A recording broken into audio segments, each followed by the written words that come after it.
Morjens pitkästä aikaa. Mä oon ajattelin jutella teille savileimasimista. Vähän näytän, miten nää teen. Mähän teen nää itse oman leimasimen. Ja suosittelen ihan samaa kaikille. Eli mäpäs käännän teille vähän tonne työskentelypaikkaan. Pieni hetki. No niin. Eli tässä on mulla tosiaan savileimasin. Näin päin oikein päin. Ja kun laitan sillä saveen leiman, pannaanpa vähän zoomaten, niin näette vähän paremmin, mitä tapahtuu. Niin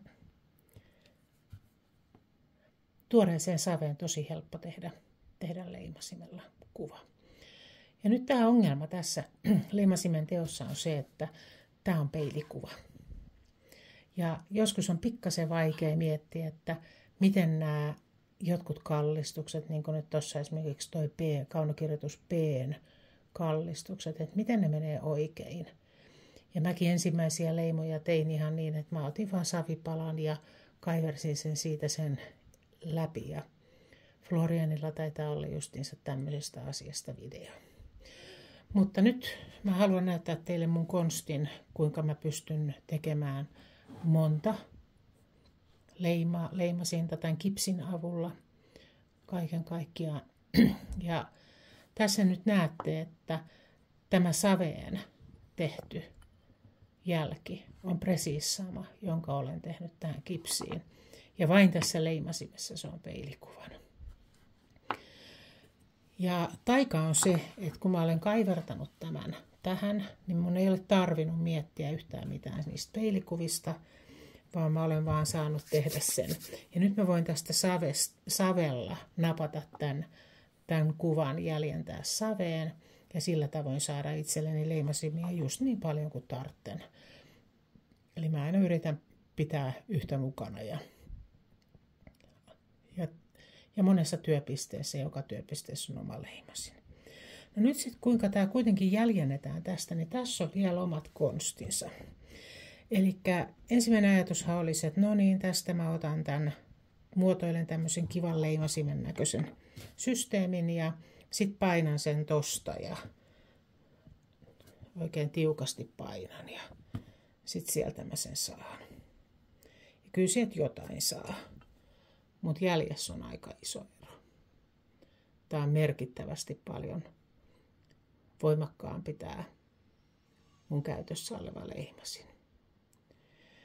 Ja siihen nyt näytän sen konstin. Eli sen sijaan, että ottaisin sen koko sen saven, mitä tarvitsisin siihen leimasimeen, niin otan vaan tämmöisen pienen pallon. Voisi olla jopa vieläkin pienempi.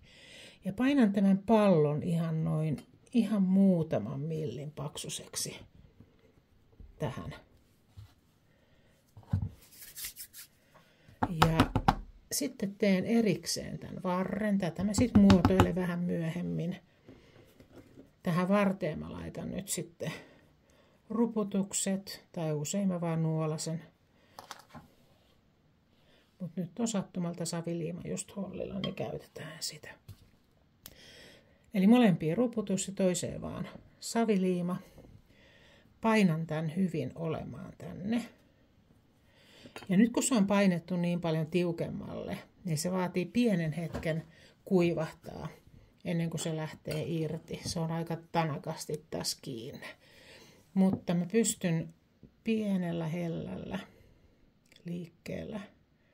Mä pystyn tätä pikkasen houkuttelemaan tästä kyllä.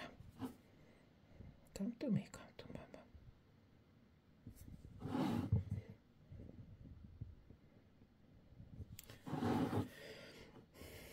Kuluosasto on helpommin sanottu kuin tehty. Hilauttaa en saa kuitenkaan liikaa. Nyt se lähti. Ja nyt jos verrataan tätä jälkeä tähän toiseen jälkeen, joka on tehty niin, että on laitettu vaan pelkästään toi kokonaisena tämä pulikka siihen, niin ei näitä voi niin kuin edes verrata. Nyt jos oikein tarkkaan tutkii tätä, että minkälaisen mä oon tehnyt, niin tämä on tietyllä tapaa terävä. Eli toi mun viiva kapenee tonne. Te näette siinä harjanteen.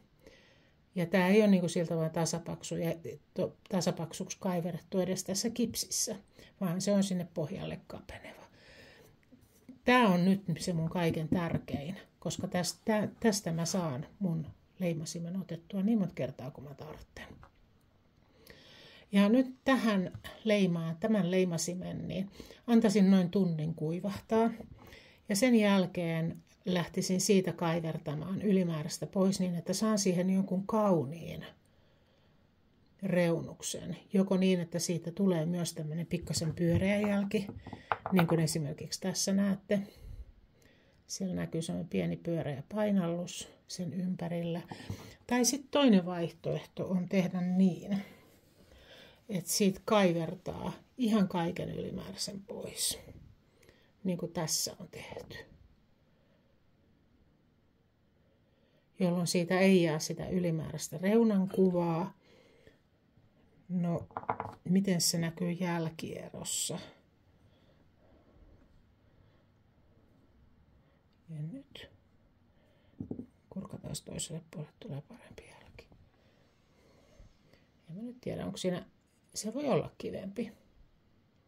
Saa ainakin napakamman selvemmän jäljen.